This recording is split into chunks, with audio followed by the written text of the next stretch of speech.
अगर आपकी salary 15 lakh per year है तो आपको कितना टैक्स देना होगा, चलिए कैलकुलेट करते हैं। तो जैसा कि न्यू टैक्स रिजिम के अकॉर्डिंग अगर आपकी सैलरी 4 लाख तक है तो 0% टैक्स, 4 से 8 के बीच 5% टैक्स, 12 तक 10%, 16 तक 15% एंड सो ऑन। तो हम इस टैक्स ब्रैकेट में आते हैं। तो अब बहुत लोगों को लगता है कि 15 लाख के हिसाब से 15% पर 2.25 लाख टैक्स बनता है, तो ये कैलकुलेशन बिल्कुल गलत है। तो सबसे पहले इस 15 लाख पर आपको 75,000 का स्टैंडर्ड डिडक्शन मिलेगा गवर्नमेंट की तरफ से।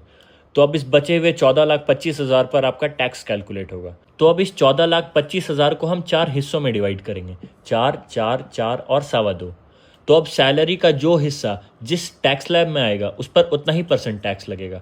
मतलब इस पहले वाले हिस्से पर 0% टैक्स, दूसरे हिस्से पर 5% टैक्स तो 20,000 आएगा, तीसरे हिस्से पर 10% टैक्स तो 40,000 और बचे हुए 2.25 लाख पर 15% टैक्स तो 33,750 और 4% सेस जोड़ने के बाद नेट टैक्स आएगा 15 लाख पर 97,500, ना कि 2.25 लाख। तो इस तरह आपका टैक्स कैलकुलेट होता है। अब बहुत सारे तरीके होते हैं जिनके थ्रू हम टैक्स को बचा सकते हैं, वो हम आगे सीखेंगे।